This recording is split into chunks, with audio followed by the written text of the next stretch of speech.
Autoridades da Ucrânia indicaram que assinariam o acordo de minerais críticos proposto por Donald Trump. O que parece ser agora uma alteração, as coisas estão muito fluídas. Ela ocorre horas depois de Vladimir Putin dizer que empresas americanas poderiam explorar esse tipo de matéria-prima naqueles territórios que a Rússia tomou da Ucrânia. A reportagem é de Mariana Giangiacomo. Os detalhes da proposta ainda seguem sob sigilo, mas autoridades ouvidas pela Reuters apontam que a Ucrânia topou o acordo patrocinado por Donald Trump, que daria aos americanos acesso à exploração de minerais críticos em solo ucraniano. A Casa Branca já organiza uma visita do presidente ucraniano, Volodymyr Zelensky, para discutir o tema nos próximos dias. A proposta busca recompensar os Estados Unidos pela ajuda militar que a Casa Branca enviou a Kiev nos últimos 3 anos. E, inicialmente, não prevê qualquer compromisso futuro para garantir a soberania da Ucrânia. Até aqui, o presidente ucraniano descartava o acordo. A mudança de postura de Kiev ocorre logo após o líder russo, Vladimir Putin, afirmar que estaria disposto a deixar empresas americanas explorarem minerais críticos nas regiões tomadas da Ucrânia desde 2014. Apesar do aceno a Trump, o Kremlin descartou nesta terça-feira a proposta americana de enviar tropas de paz europeias à Ucrânia como parte de um possível acordo de cessar-fogo. O ministro das Relações Exteriores russo, Sergei Lavrov, afirmou que o movimento seria equivalente ao envio de tropas da OTAN ao campo de batalha, algo que o chanceler russo classificou como inaceitável.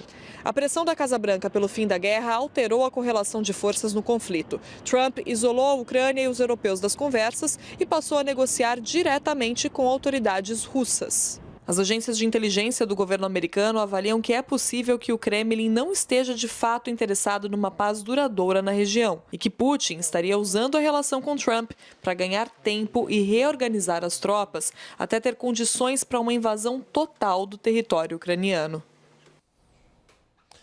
Começando por você, Sandro. Primeiro, é uma ironia enorme, né? O Macron ontem interrompeu o Trump quando o Trump dizia que ele tinha dado um monte de dinheiro para a Ucrânia.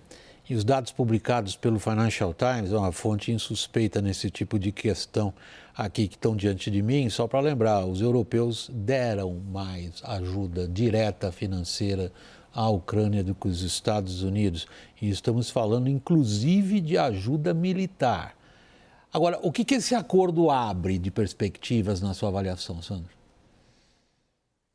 Bom, William, no Salão Oval, o Trump, quando entrevistado a respeito desse acordo, ele disse que isso daria o dinheiro a cifra que ele jura que os Estados Unidos deram à Ucrânia, os 350 bilhões de dólares, esse número que ele tirou. Além disso, muito equipamento, as palavras dele foram muito equipamento, equipamento militar e o direito de lutar. Eu acho que é bastante curioso quando você ouve essa justa expressão, o direito de lutar.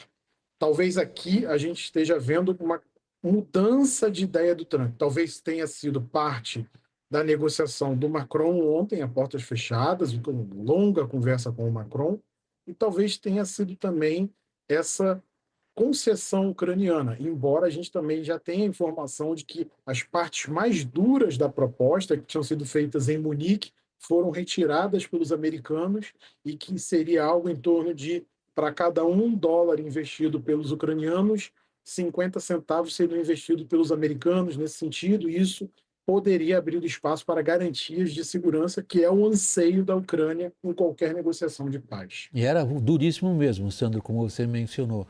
Isso que você acabou de dizer, cada um investido 50 por outro, e os 100% seria no interesse financeiro americano, Lorival. Aparentemente aquela ideia de que os Estados Unidos ficariam com 50% de todos os contratos ucranianos atuais e futuros sobre óleo e gás, sobre infraestrutura e sobre minerais raros, isso foi tirado da mesa. Essa informação do Financial Times, que viu o acordo porque ele entrevistou a ministra da Justiça da Ucrânia e que é também vice-primeira-ministra da Ucrânia. Bom, então, aparentemente o que restou ainda são 50%, mas é 50% de investimento, né, na Ucrânia em minerais raros. Então, gás e óleo sai da mesa, não entra no acordo e nem aquela infraestrutura, aparentemente. Não entra no acordo nenhuma menção à segurança da Ucrânia. Agora, como que pode haver investimentos, uma coparticipação dos Estados Unidos em investimentos na Ucrânia sem uma segurança para esses investimentos? Não faria sentido. A Rússia, aliás, essa especulação toda e esse interesse todo do Trump pelos minerais raros incentivou ainda mais um movimento que a Rússia vinha fazendo de tomar os territórios que têm esses depósitos. Então, Shevchenko, que é um das áreas que tem no Donetsk, que tem esses depósitos de lítio, foi tomado pelos russos há poucos dias. Com isso, os russos controlam metade dos depósitos de lítio da Ucrânia, né?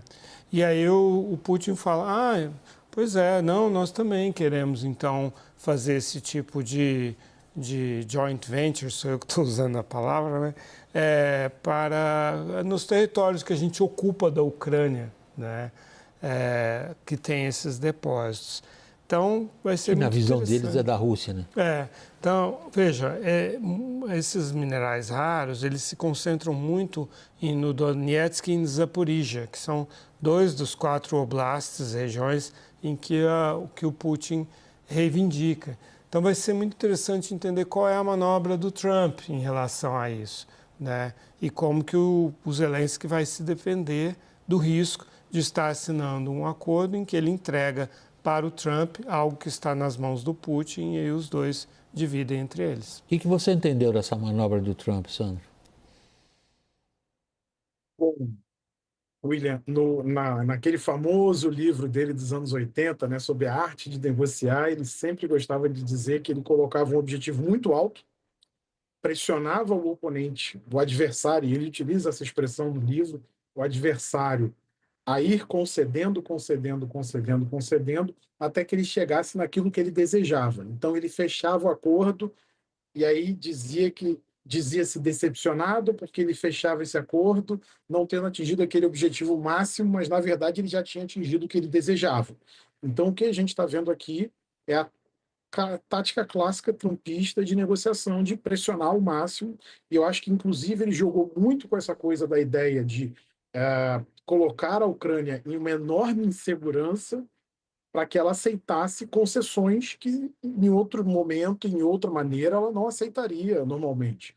Então, eu concordo com o Lorival nesse sentido de que eu não acredito que haja um investimento americano sem segurança. Eu acho que esse diálogo é o diálogo que preclude, é o diálogo precursor de qualquer garantia de segurança à Ucrânia, porque é um diálogo que vai dizer, se vai ter investimento americano, se vai ter atividade econômica americana, necessariamente terá de haver algum tipo de segurança nesse sentido, algum tipo de segurança pactuada.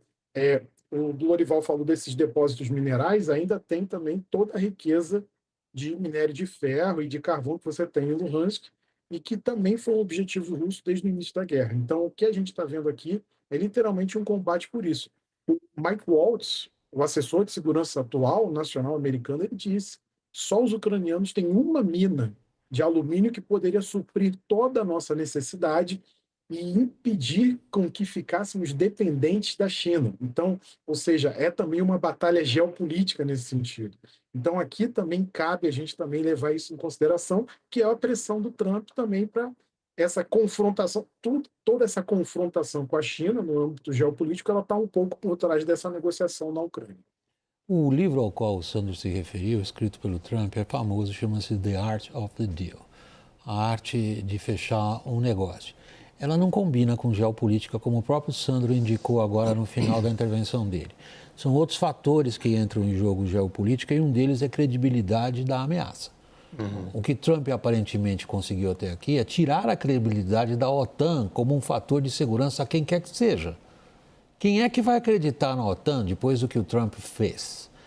Então, se ele criou, como ele diz na Art of the Deal, uma situação na qual o seu adversário, no caso o adversário é a Ucrânia, isso é um absurdo, pensar que ele pense que a Ucrânia é o adversário, mas vamos lá. Ele cria uma situação na qual o seu adversário acaba acuado e acaba cedendo onde ele quer, o que ele acaba fazendo é destruir a credibilidade do instrumento de garantia. que é a OTAN. Sim, quer dizer, como é que os Estados Unidos podem né, podem impor o cumprimento de qualquer acordo se eles partem do princípio de que não vão ajudar militarmente a Ucrânia, portanto, não vão ajudar a Ucrânia a se defender numa guerra existencial contra a Rússia, não pretendem enviar tropas para a Ucrânia e não pretendem fazer uma contenção e abrem mão já de cara de todos os aspectos dissuasivos, com exceção talvez da questão nuclear, que está fora de cogitação, né? Por que os Estados Unidos usariam a dissuasão nuclear contra a Rússia? Então, de fato, é intrigante, né? Como que ele quer obter um acordo tão desvantajoso para a Ucrânia, empurrar goela abaixo. E aí vem, então, essa ambivalência dessa frase de hoje que o Sandro citou, que é muito interessante. Ele fala assim, perguntaram para ele, né? Um repórter perguntou no Salão Oval, o que o senhor dá para a Ucrânia em troca, que é a nossa discussão aqui, né? Aí ele falou 350 bilhões de dólares, que segundo a conta dele ele já deu, ou seja, quitaria... O número é número falso. Totalmente falso, são 100 bilhões. 350 bilhões de dólares, equipamentos e o direito de lutar. E aí houve uma insistência ali e ele falou assim, porque queriam saber se eram os equipamentos já foram dados ou se é mais equipamento. Aí ele disse assim, provavelmente vou ter que enviar mais equipamento para a Ucrânia enquanto não houver um cessar-fogo. Ele falou isso. Então, assim, ele fica com essa ambivalência exatamente porque ele não tem cartas para oferecer, já que ele já se aliou ao Putin, isso está muito claro. Então, vai ser muito interessante ver como é que o Zelensky vai se sair dessa. O Zelensky provavelmente vai a Washington para demonstrar que tem boa vontade, que quer negociar, né, que quer oferecer isso. Aliás, ele já tinha oferecido isso de antemão, meses atrás, antes de o Trump ser eleito, que são os minerais raros que eles sabem que interessam aos Estados Unidos. Então, vamos ver o que o Zelensky consegue extrair desse encontro. E o Trump sempre odiou o Zelensky, porque o Zelensky se recusou a dig dirt, né, forçar o Ministério Público ucraniano a encontrar sujeiras sobre o Hunter Biden, filho do Joe Biden, que era conselheiro da Barisma, que é uma grande empresa de óleo e gás ucraniana. Isso levou ao primeiro impeachment do Trump, que foi rejeitado pelo Senado. Sandro, quando a gente fala, como o Lorival vinha se referindo também, que tipo de estrutura de proteção ou de garantias podem ser oferecidas e por quem na Ucrânia, no hipotético caso de um cessar-fogo ou de algum tipo de arranjo, a gente pensa na presença militar americana na Europa. Ela é, de alguma forma, massiva. Os americanos têm 20 mil homens na Alemanha, tem uma unidade militar importante na Romênia e tem também o apoio no Báltico. Ao que tudo indica, o que a imprensa europeia está dizendo é que Trump teria ameaçado os europeus com a retirada desses contingentes. Sem dúvida, isso tem também um elemento de pressionar os europeus, e isso também está de acordo com a declaração do secretário de Defesa, o Pete Hegseth, um pouco antes da Conferência de Segurança de Munique, algumas semanas atrás, no qual ele disse: se forem tropas para a Ucrânia europeias, elas irão sem a autoridade da OTAN e sem a cobertura da OTAN para elas. Ou seja, essas tropas, e ele utilizou ele fala até uma frase, essas tropas não estarão cobertas pelo artigo 5º.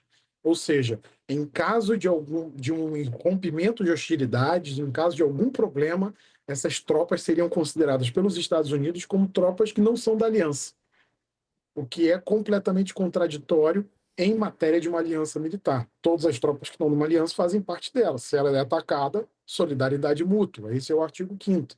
Então, o ataque a um é o ataque a todos. Então, o que a gente está vendo aqui é muito difícil entender o desenho que está sendo posto.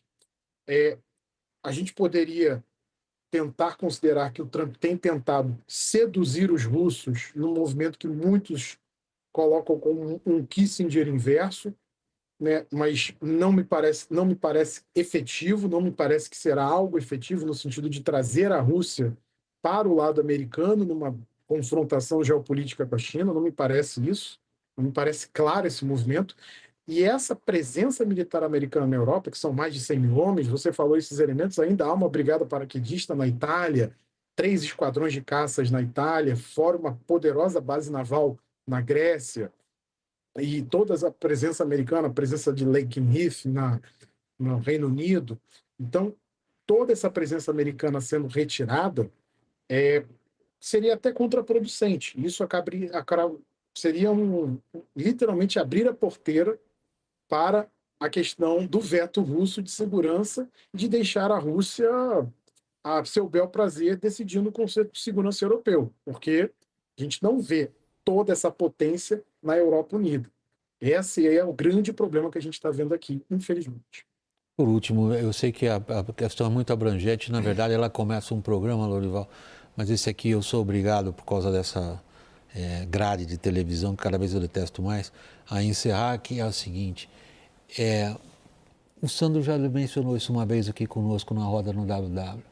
A gente vê pela primeira vez, depois eu acho que, desde o fim da Segunda Guerra Mundial, que a Rússia tem agora realmente a palavra definitiva sobre a segurança dos europeus.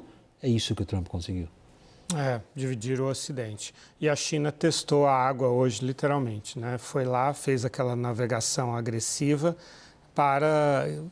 bem no meio entre a Austrália e Nova Zelândia, a China foi lá, para ver como que os Estados Unidos reagem. Os Estados Unidos têm um acordo militar com a Austrália e a Nova Zelândia em 1951.